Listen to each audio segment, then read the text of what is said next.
ओम शांति। होली हंस में एक बार फिर से आपका स्वागत है।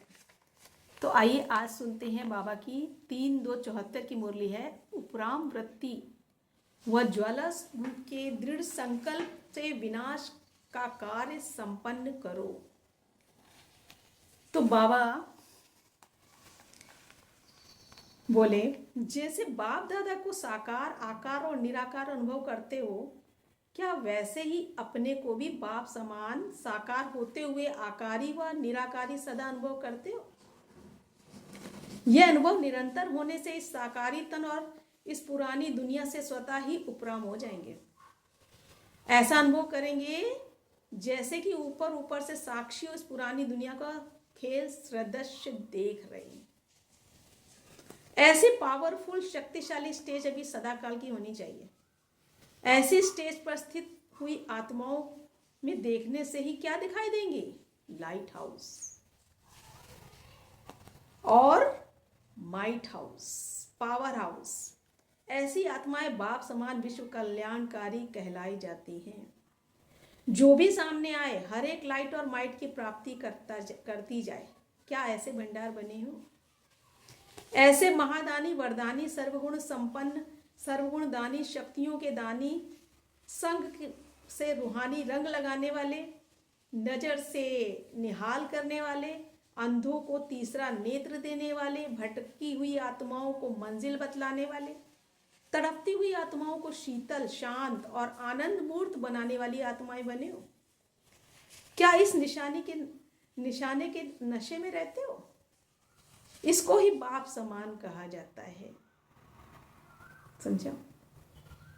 जैसे समय की समीपता दिखाई देती है, क्या वैसे ही अपनी स्थिति की समीपता व समानता दिखाई देती है कि मैं बाप समान बन गई हूं। अंत की स्थिति तो यही है ना, बाप समान बनना। बाप समान स्थिति क्या है? निराकार स्थिति। जैसे दुनिया लोग आपके सुनाए हुए समय प्रमाण 2 वर्ष का इंतजार कर रहे हैं, क्या ऐसे भी आप स्थापना के विनाश का कार्य कराने वाले 2 वर्ष के अंदर अपने कार्य को और अपनी स्टेज को, स्थिति को संपन्न बनाने के इंतजाम में लगे हुए हो?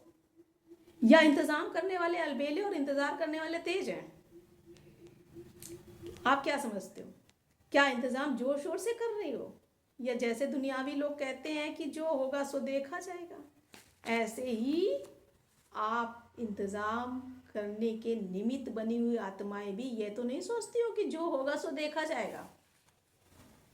इसको ही अलबेलापन कहा जाता है। अगर ऐसा सोचते हैं तो इसको ही अलबेलापन कहा जाता है। अब तो इतना बड़ा कार्य करने के लिए खूब तैयारी चाहिए ना। पता है कि क्या तैयारी चाहिए? क्या शंकर को कार्य कराना है? उसको ही तो नहीं देखते हो कि कब शंकर विनाश करवाएंगे। विनाश वाला प्रज्वलित कब और कैसे हुई? कौन निमित्त बना है? क्या शंकर निमित्त बना है या यज्ञ रचने वाले बाप और ब्राह्मण बच्चे निमित्त बने? जब से स्थापना का कार्य अर्थ यज्ञ रचा, और तब से स्थापना के साथ साथ यज्ञ कुंड से विनाश की ज्वाला भी प्रकट हुई है। तो विनाश को प्रज्वलित करने वाले कौन हुए? बाप और आप साथ में हो ना। तो जो प्रज्वलित करने वाले हैं तो उन्हों को संपन्न भी करना है, ना कि शंकर को। शंकर समान ज्वाला रूप बनकर प्रज्वलित की हुई विनाश की ज्वाला को संपन्न करना है। जब कोई एक अर्थी को भी जलाते हैं तो जलाने के बाद बीच बीच में अग्नि को तेज किया जाता है। तो ये विनाश ज्वाला कितनी बड़ी अग्नि है। इसको भी संपन्न करने के लिए निमित्त बनी हुई आत्माओं को तेज करने के लिए हिलाना पड़े। कैसे हिलाएं? हाथ से और लाठी से, संकल्प से इस विनाश ज्वाला को तेज करना पड़ेगा। क्या ऐसा ज्वाला रूप बन विनाश ज्वाला को तेज करने का संकल्प इमर्ज होता है? या अपना कार्य नहीं समझते हो, किसी और का समझते हो? ड्रामा के अनुसार निश्चित होते हुए भी निमित्त बनी हुई आत्माओं को पुरुषार्थ करना ही पड़ता है। इसी प्रकार अब इस मुक्ति और जीवन मुक्ति के गेट्स खोलने की जिम्मेदारी बाप के साथ साथ आपकी भी है, आप सबकी है। अब विनाश सर्व आत्माओं की सर्व कामनाएं पूर्ण करने का निमित्त साधन है। यह साधन आपको साधना द्वारा पूरा होगा। ऐसे संकल्प इमर्ज होना चाहिए कि अब सर्व आत्माओं का कल्याण हो। सर्व तड़पती हुई, दुखी और अशांत आत्माएं वरदाता बाप और द्वारा वरदाता प्राप्त कर सदा शांत और सुखी बन जाएं और अब घर चलें।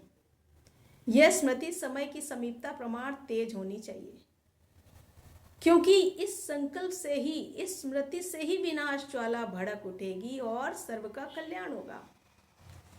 तो आप जितना ही बेहद के विशाल स्वरूप की सर्विस तीव्र रूप से करते जा रहे हो, इतना ही बेहद की उपरामवृत्ति भी चाहिए, तीव्र चाहिए। आपकी बेहद की उपरामवृत्ति अथवा वैराग्य वृत्ति विश्व की आत्माओं में अल्पकाल के लिए होगी, तो अपने मुख से वैराग्य उत्पन्न करेगी। तभी वैराग्य के बाद समाप्ति होगी। वैराग्य उत्पन्न कब होगा? जब आपके अंदर वैराग्य वृत्ति सदा की होगी, तो वो अल्पकाल के लिए वैराग्य वृत्ति को पाएंगे। तो अपने आप से पूछो कि क्या हमारे अंदर बेहद की वैराग्य वृत्ति रहती है? जो गायन है कि करते हुए अकर्ता, संपर्क संबंध में रहते हुए कर्मातीत, क्या ऐसी स्टेज रहती है? कोई भी लगाव ना हो और सर्विस भी लगाव से ना हो, लेकिन निर्मित भाव से हो, इससे ही कर्मातीत बन जाएंगे। अब अपने कार्य को समेटना शुरू करो। जब अभी से समेटना शुरू करेंगे तभी जल्दी जल्दी संपन्न कर सकेंगे। समेटने में भी टाइम लगता है ना, तो समेटना शुरू कर दो। जब कोई कार्य अथवा दुकान आदि समेटनी शुरू होती है तो क्या किया जाता है? सेल करते हैं ना। तो आप सेल लिख देते हैं वाह, तो वो सामान जल्दी जल्दी समाप्त हो जाता है। तो ये फेयर भी क्या है, ये मेला भी क्या है, ये भी सेल लगाया है ना, ताकि जल्दी जल्दी सबको संदेश मिल जाए। जो खरीदना है खरीद लो, नहीं तो उलाना ना रह जाए। अभी क्या करना है? कार्य समेटना, अर्थात स्वयं के लगाव को समेटना है। अगर स्वयं को सर्व तरफ से समेट कर एवर रेडी बनाया तो आपको एवर रेडी बनने से विनाश भी एवर रेडी हो जाएगा। जब आग प्रज्वलित करने वाले ही शीतल हो बैठ जाएंगे तो आग क्या होगी? तो आग मध्यम पड़ जाएगी ना। इसलिए अब ज्वाला रूपो अपना एवर रेडी बनने के पावरफुल संकल्प से विनाश ज्वाला को तेज करो। जैसे दुखी आत्माओं के मन में ये आवाज शुरू हुई है ना कि अब विनाश हो, वैसे ही आप विश्व कल्याणकारी आत्माओं के मन में ये संकल्प उत्पन्न हो कि अब जल्दी ही सर्व आत्माओं का कल्याण हो, तभी समाप्ति होगी। समझा? पालना तो की है, अब कल्याणकारी बनो और सबको मुक्त कराओ। विनाशकारी की कल्याणकारी आत्माओं को सहयोग चाहिए, उनके संकल्प का इशारा चाहिए। जब तक आप ज्वालामुख रूप ना बने तब तक इशारा नहीं कर सकते। इसलिए अब स्वयं की तैयारी के साथ साथ विश्व के परिवर्तन की भी तैयारी करो। यह है आपका लास्ट कर्तव्य, क्योंकि वह यही शक्ति स्वरूप का कर्तव्य है। स्वयं तो नहीं घबराते हो ना, विनाश होगा कि नहीं होगा, क्या होगा, कैसे होगा, यह समझने की बजाय अब ऐसे समझो कि यह हमारे ही द्वारा होना है। यह जानकर आप स्वयं को शक्ति स्वरूप बनाओ, स्वयं को लाइट हाउस और पावर हाउस बनाओ। अच्छा, क्या हर बात में आप निश्चय बुद्धि हैं? ऐसे सदा अचल अडोल निर्भय शुद्ध संकल्प में स्थित रहने वाले, संकल्प को भी सिद्धि प्राप्त कराने वाले, सदा सर्व कर्म बंधनों से मुक्त कर्मातीत स्थिति में स्थित रहने वाले और बाप दादा के श्रेष्ठ कार्य में सदा सहयोगी आत्माओं को बाप दादा का याद प्यार और नमस्ते। हम रूहानी बच्चों की रूहानी बाप दादा को याद प्यार नमस्ते नमस्ते नमस्ते। थैंक यू बाबा, शुक्रिया बाबा। तो आज बाबा ने क्या मुख्य पॉइंट सुनाए? बाप समान सदा अपने को निराकारी और आकारी से निराकारी, आकारी व निराकारी अनुभव करने से पतित तन और इस पुरानी दुनिया से उपराम हो जाएंगे।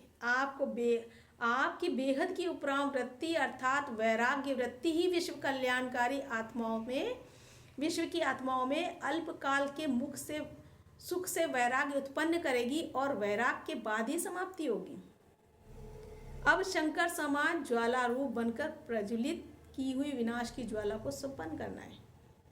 मुक्ति और जीवन मुक्ति के गेट खोलने की जिम्मेवारी रूहानी बाप के साथ साथ आप बच्चों की भी है। अब घर चलने की स्मृति समय की समीपता प्रमाण तेज होनी चाहिए, क्योंकि इस संकल्प से ही, स्मृति से ही विनाश ज्वाला भड़क उठेगी और सर्व का कल्याण होगा। विनाशकारियों को कल्याणकारी आत्माओं के संकल्प के इशारे का सहयोग चाहिए। तो क्या करना है? बाप का साथी बनना है।